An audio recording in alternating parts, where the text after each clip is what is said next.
Azərbaycan Kanoe və Avarçəkmə Federasiyası mətbuat konfransı keçirib. Tədbirdə Gənclər və İdman Nazirliyi İdman Şöbəsinin müdiri Elnur Məmmədov, Azərbaycan Kanoe və Avarçəkmə Federasiyasının baş katibi Fərhad Əliyev və Qlobal Kanal Avarçəkmə aksiyasının səlahiyyətli nümayəndəsi Ken Li iştirak edib. Media nümayəndələrini salamlayan rəsmilər hər kəsi Zəfər günü və Dövlət Bayrağı günü münasibətilə təbrik ediblər. Azərbaycan Respublikasının prezidenti və Ali Baş Komandan İlham Əliyevin rəhbərliyi ilə Azərbaycan ordusunun 44 gündə yazdığı şanlı zəfər tarixini diqqətə çatdırıblar.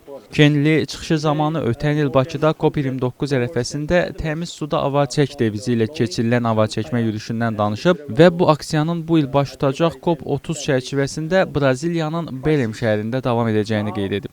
Daha sonra AKAF-ın baş katibi Fərhad Əliyev 2025-ci ildəki nəticələr barəsində məlumat verib. Mətbuat konfransı başa çatdıqdan sonra 100-dən artıq avarçəkənin Xəzər dənizində kayak, kanoe, akademik növlərdə və draqon qayıqlarında nümunəvi çıxışları baş tutub.